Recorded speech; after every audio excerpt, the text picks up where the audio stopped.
Okay, if you watched any of the previous videos, you would know that the power just went out here. I'm recording videos because I'm traveling to America today, so I have to get a whole bunch done in a row, and the power decides to go out. Yay, South Africa! Anyways, I'm gonna be gone for a few weeks in America, just be traveling on the road again. Yes, I know, closet videos, I know what you want. I hear you. We'll see what we can do. But then also, if you could follow me on Twitch, twitch.tv/UFDisciple. If you want to see me live stream, all of that good stuff is going to be converting over there. We're not going to be doing it on YouTube anymore.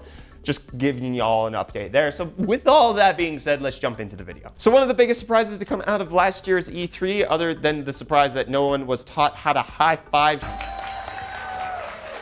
I went early, Rod. Shake hands. Thank you, Nick, for having me.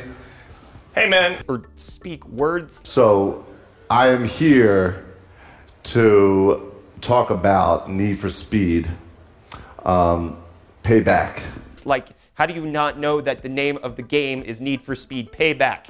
Everybody knew that. Why didn't you? So the shocking news was that Atari is working on a brand spanking new retro-inspired console. Nintendo's NES Classic proved that nostalgia is a very profitable thing, so why not get in on that action, right, Atari? Unfortunately, the initial announcement and subsequent months didn't bring a ton of details on the new console, which before now was just known as the Atari box. But that changes right now. Recently, the company posted a press release finally detailing their first new console in more than 2 decades, not counting the flashback ones that they released, and announced that it would go on pre-sale on the 30th of May, which, my friends, we're in May, so that's the end of the month. So say hello to the Atari VCS, not VCR. Apparently they just had to go 1 letter forward. Curiously, it turns out that Atari didn't decide to name the console the Atari Box or something like the Atari Comeback or something even cooler like the Atari Death Star, instead opting to name it the Atari VCS. You know, this makes sense, though it's a bit of, you know, like a missed opportunity if you asked us. When the pre-sale kicks off on Indiegogo, fans will have the choice of picking up the time-limited VCS Collector's Edition, which comes with a bit of wood, or the sleek black VCS Onyx. The latter will be available for a limited time at $199. Fans will also be able to get their hands on 2 new peripherals, the updated classic joystick and new modern controller. Strangely, it sounds like Atari will be offering the controllers as standalone purchases rather than bundling them with the consoles, though package deals will also be available. Depending on how much those controllers will sell for, this could be a bit of a bummer. It's a bit stupid. It's like Apple not selling everything included in their systems.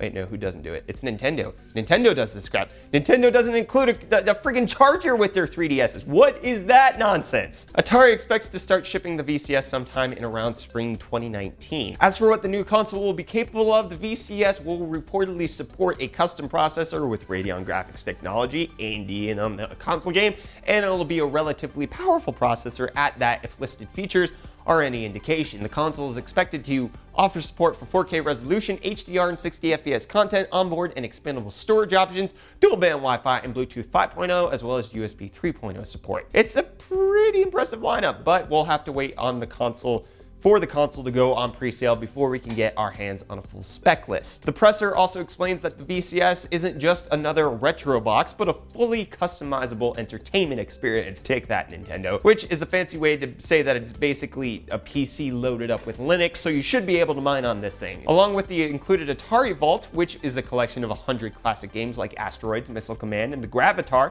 not the Gravitar. Gravitar is a Pokemon, right?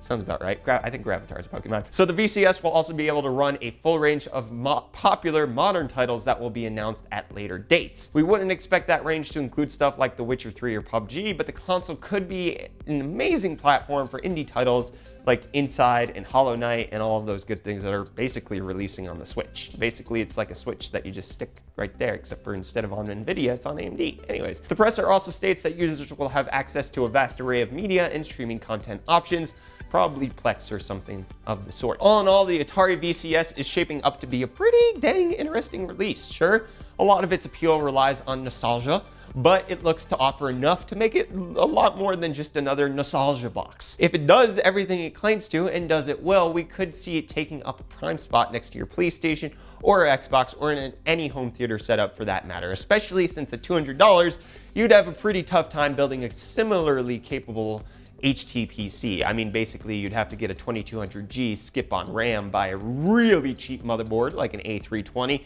almost forego a case, like maybe use the box that the motherboard came in, and then you have to buy a really cheap power supply. Like actually getting this to work on any scalable level at $200 is not a realistic option, but I want to hear from you guys. Did you own an Atari back in the day? It's before my time. I'm not that old, but I am older than you guys think I am because yeah, I'm not a teenager. I'm well past my teenage years.